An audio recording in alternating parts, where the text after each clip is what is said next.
आज हम मसीही विवाह के विषय में बातें करेंगे।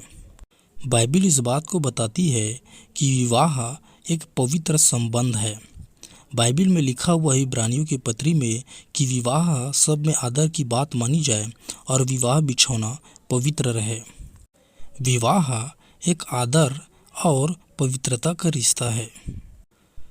मनुष्य के जीवन का सबसे महत्वपूर्ण भाग वैवाहिक जीवन होता है और इसलिए वैवाहिक जीवन के विषय में बाइबिल पर आधारित नियम और कानूनों को जानना अति आवश्यक है, क्योंकि विवाह मनुष्य के जीवन का सबसे अहम और महत्वपूर्ण फैसला होता है।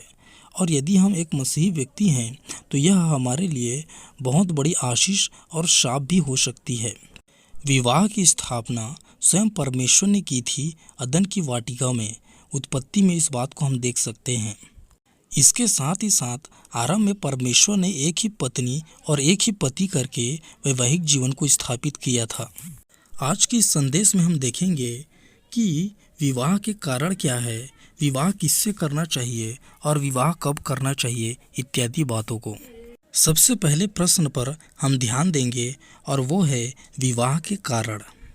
एक मनुष्य को विवाह क्यों करना चाहिए? वैसे तो यह मनुष्य का व्यक्तिगत फैसला है। यदि मनुष्य अविवाहित रहना चाहता है तो बाइबिल इस पर जोर नहीं डालती, वह स्वतंत्र है। परंतु विवाह किए जाने के पीछे कुछ कारणों को हम देखेंगे जो बाइबिल में पाई जाती है। जैसे कि पहला है परमेश्वर की आज्ञा का पालन करना। उत्पत्ति 1:28 में परमेश्वर कहते हैं कि फूलो फलो और पृथ्वी में भर जाओ। यह परमेश्वर की आज्ञा है। दूसरा जो कारण है वह है संगति के लिए।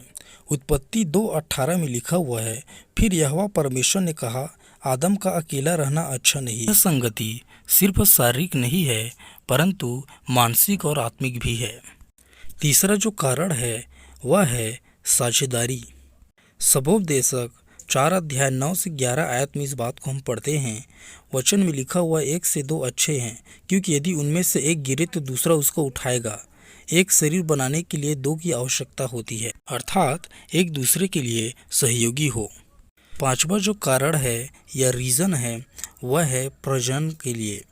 परमेश्वर ने सारी प्राणियों को बनाने के बाद एक बात कही कि हर प्राणी अपनी ही जाति के अनुसार प्रजनन करे, और यह बात मनुष्य जाति में भी लागू होती है। और जैसा कि उत्पत्ति 1:28 और 9:1 में हम देख सकते हैं, यही कारण है कि मानवीय प्राणी और जितने भी प्राणी हैं उनका अस्तित्व बना हुआ है।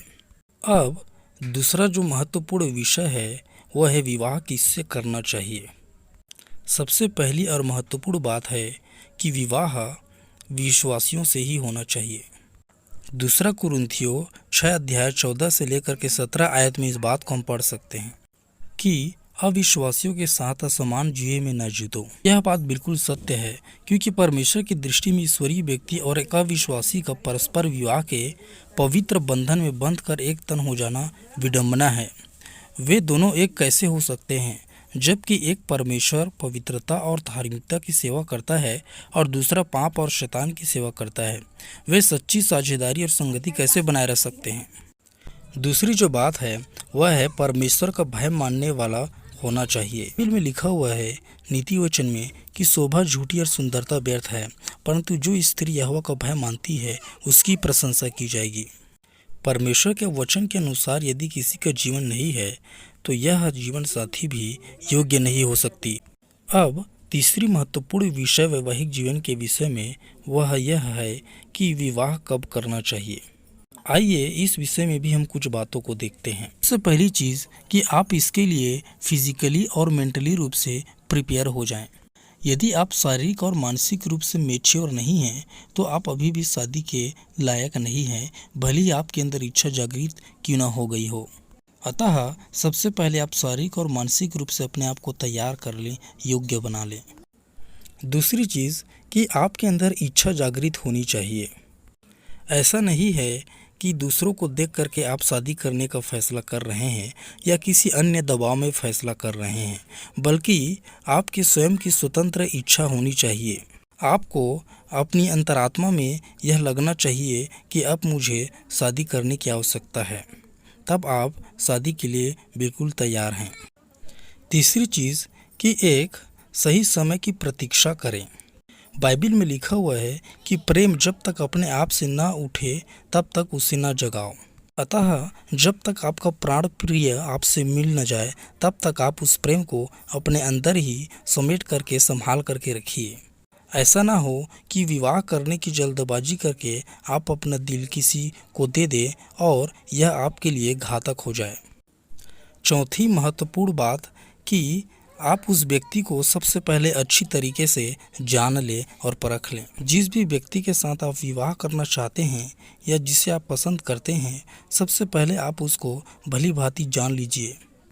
उसकी आदतों को, व्यवहारों को, उसके फैमिली बैकग्राउंड को और उसके पर्सनल लाइफ के बारे में आप उससे पूछिए, स्वयं भी जानने की कोशिश कीजिए।